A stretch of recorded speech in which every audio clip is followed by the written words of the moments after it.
السلام عليكم، مرحبا بكم معايا في الفيديو ديال اليوم واللي كنتمنى تلقاكم في افضل الاحوال وبصحيحه مزيانه. اليوم عندنا قصه صادمه بكل ما للكلمه من معنى، قصه اللي طرات في الشارع العام وقدام الناس كاملين، قصه اللي كتضر في الخاطر وكتضر في الراس ديال بصح، ولكن ربي كبير حيت رجع للضحيه حقها في نفس اللحظه وفي نفس الدقيقه. قصه بحال الخيال، ولكن هذه القصه من الواقع والبطله ديالها مغربيه. تبعوا معايا الفيديو من الاول حتى الاخر باش تعرفوا التفاصيل الكامله اللي متعلقه بالقصه ديال اليوم. بلا كثره الهضره يلا نقول لكم اشنو اللي طرا.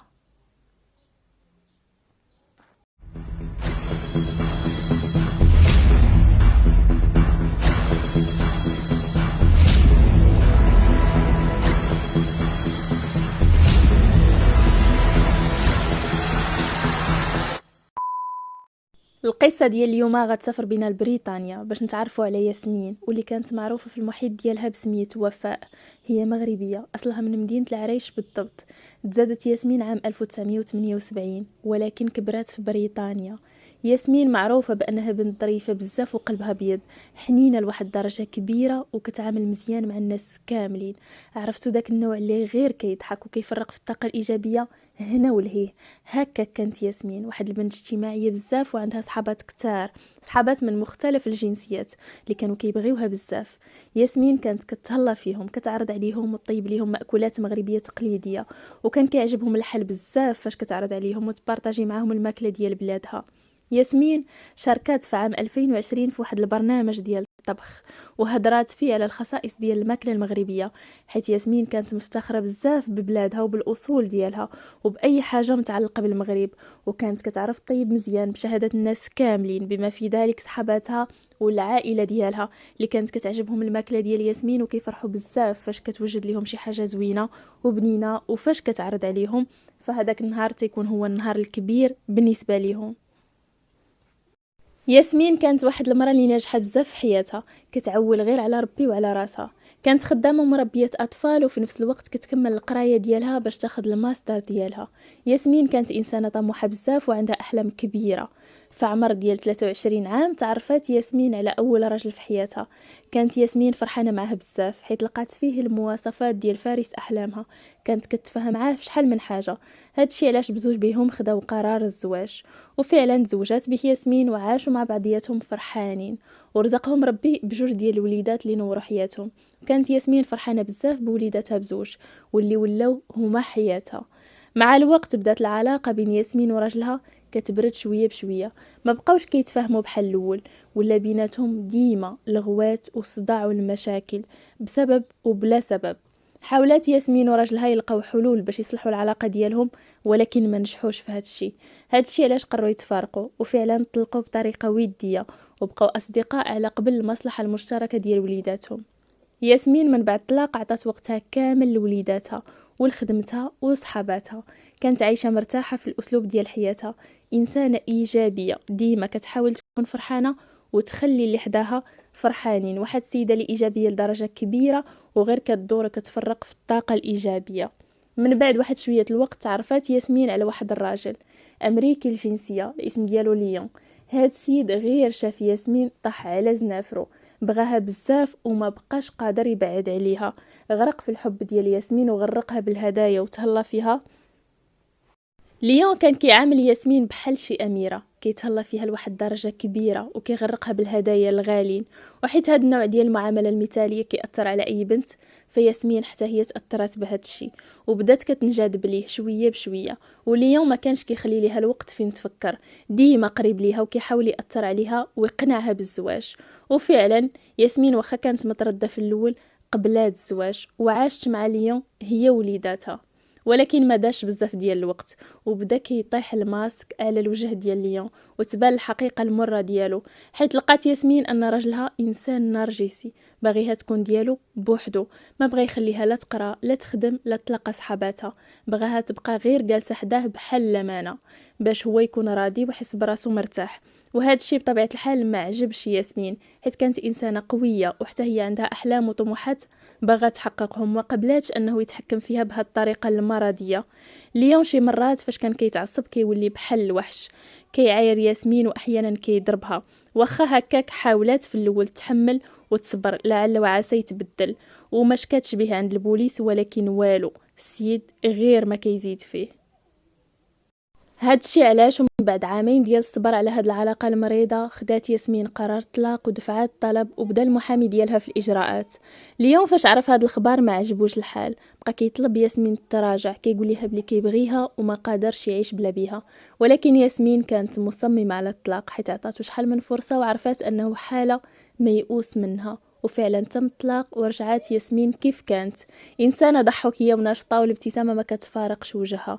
حيت داك الزوج كان معيشها في الجحيم، كيحاول يطفيها ويطفي الاحلام ديالها والطموح ديالها بجميع الطرق.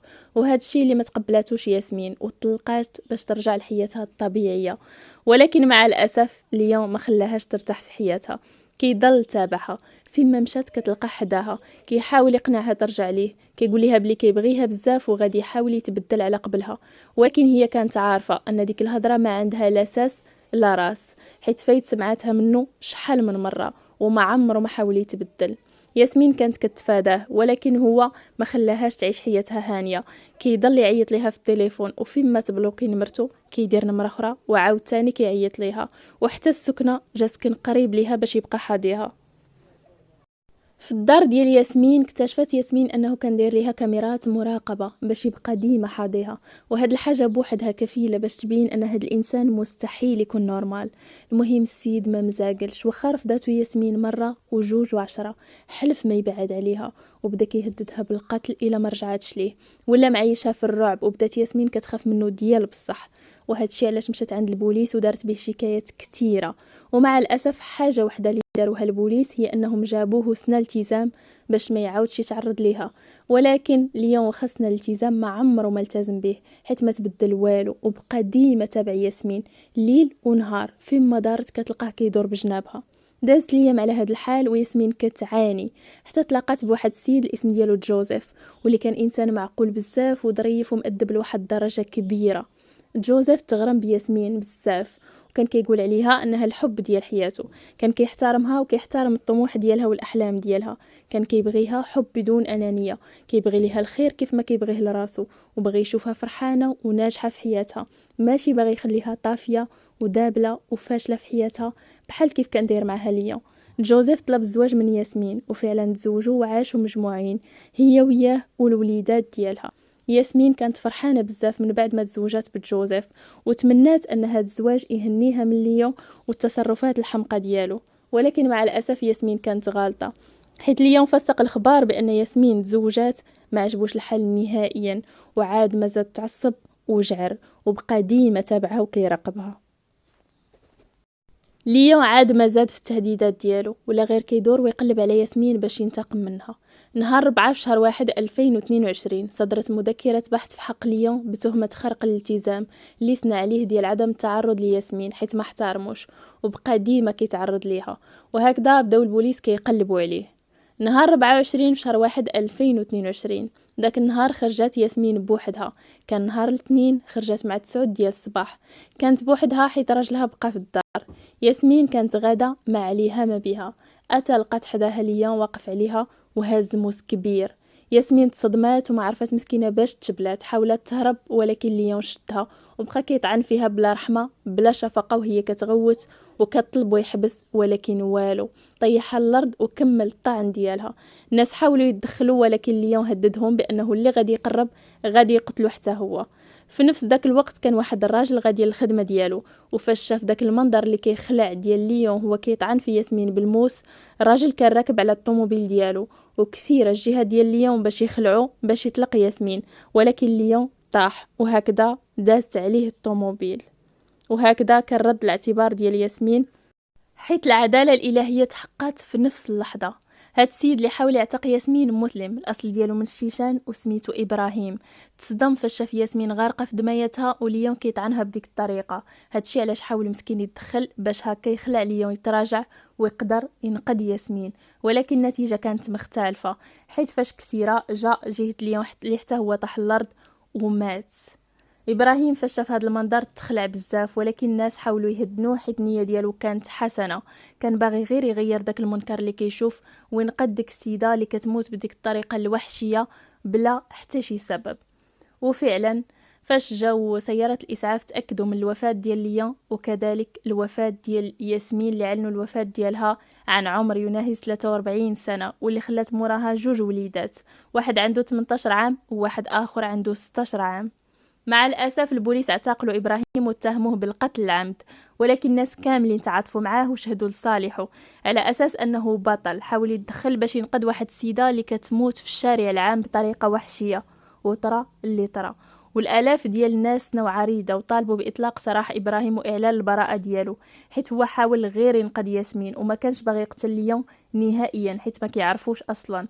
كان هدفه نبيل، هو ينقذ واحد السيدة ويغير داك المنكر اللي كيوقع امام الملأ. العائله ديال ياسمين دمروا بزاف بسبب داكشي اللي وقع ليها. وليدات ياسمين حتى هما عاشوا ظروف صعيبه بسبب الخساره ديال الام ديالهم اللي كانت احسن ام بالنسبه لهم، كانت كتبغيهم وكيبغيوها لواحد درجه كبيره. العائله ديال ياسمين وخاصه الوليدات ديالها حملوا المسؤوليه كامله للبوليس، حيت ديجا ياسمين دارت بزاف ديال شكايات بليون ومع ذلك ما عمرهم ما شدوه وخلاوه كيدور حر طليق.